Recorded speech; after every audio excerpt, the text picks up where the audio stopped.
respecter, que ton règne revienne, que tes enfants puissent t'aimer. Donne-nous aujourd'hui la force d'y croire, pardonne-nous notre orage, qu'on se nourrisse d'espoir. Ne nous soumets pas au cynisme que l'homme moderne cultive. Livre-nous de la machine et de sa haine qui nous surine. Que ta force reprenne, c'est toi qu'on se rappelle que c'est toi qui reçois la vie sous la lumière des étoiles. Ils ont répandu le sang un peu partout sur ton sol, t'ont recouvert de ciment jusqu'à étouffer ton sort, ont empoisonné ton air, souillé tes océans, tes rivières et tes mers, et ont vampirisé ton sang. Ils ont fracassé tes saisons, déréglé ton climat, nous ont coupé l'horizon avec du béton dégueulasse. Ils ont exterminé ta faune, racheté ta flore, sous-estimé ta force pour nous condamner à mort.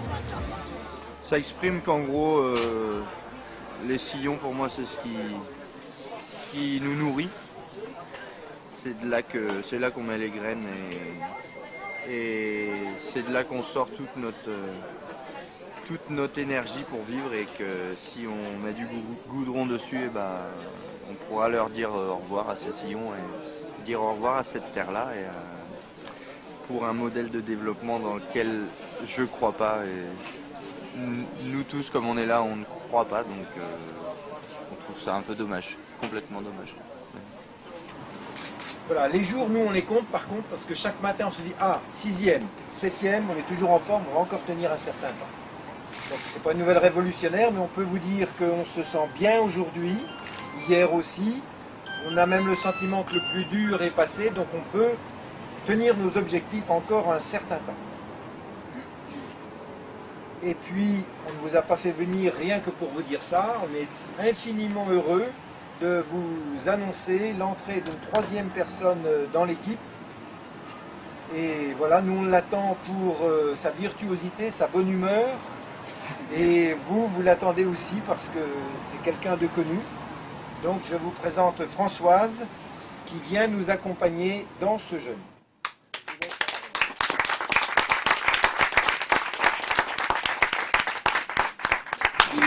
J'espère que je vais rester de bonne humeur un certain temps.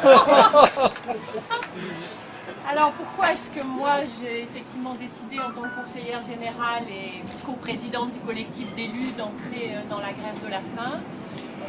C'est qu'à un certain moment, quand face à nos arguments, face à notre collectif d'élus qui prône le réexamen du dossier, face à une étude que nous avons fait faire, on n'a que le silence et une forme de mépris qui consiste à dire de toute façon on ne s'occupe pas de ce que vous avez à dire et on fera le bonheur des populations que vous représentez malgré elles. Je ne sais plus très bien ce que l'on peut faire, mais ce projet d'aéroport il est politique et donc il me paraît normal qu'à un moment donné un politique ou une politique, en l'occurrence c'est moi, en arrive effectivement à cet acte que les camarades Marcel et Michel ont déjà démarré, qui est la grève de la faim. Moi, je suis très sensible à ce qui est irréversible. Je crois que dans le monde dans lequel on est, on n'a plus le droit de faire des choses irréversibles si on n'est pas absolument certain de leur validité.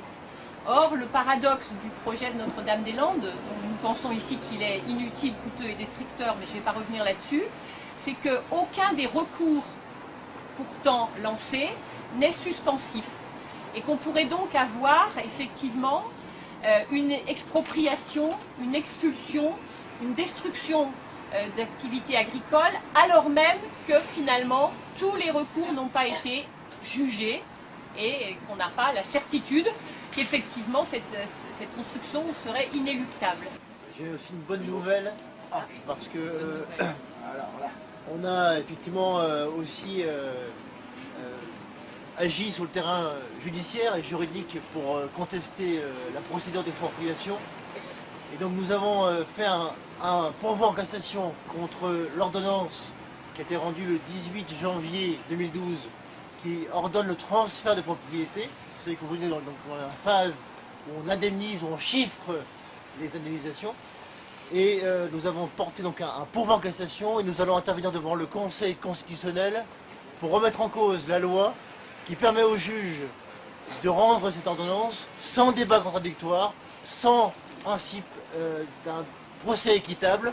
Et donc nous allons intervenir au nom des expropriés qui luttent aussi sur le terrain juridique pour que le Conseil constitutionnel invalide la disposition qui permet effectivement une décision aussi grave de porter atteinte au droit de la propriété et que cette disposition soit rendue dans un bureau, sans débat, sans procès équitable, sans faire valoir nos arguments, et en rappelant que la terre et la propriété terrienne est un droit fondamental qui ne peut pas être arrogé, supprimé ou spolié sans qu'on puisse être défendu loyalement.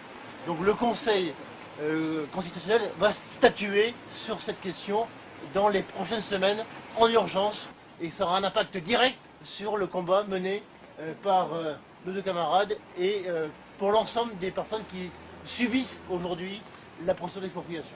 Écoutez, moi je veux dire que j'ai quand même émis le souhait d'être parmi vous aujourd'hui parce que c'est la journée des luttes paysannes et que la vôtre est, à mon sens et puis au sens de Via Campesina, complètement exemplaire. Les paysans de Via Campesina s'étaient réunis à Berdère l'année dernière et sont venus à Notre-Dame-des-Landes et ont vraiment été émus par cette résistance paysanne, ces bocages sacrifiés, etc. Et le droit de la terre-mère, c'est de ne pas être contaminé, de ne pas être détruit, d'arrêter cette extraction abusive, d'arrêter de la maltraiter.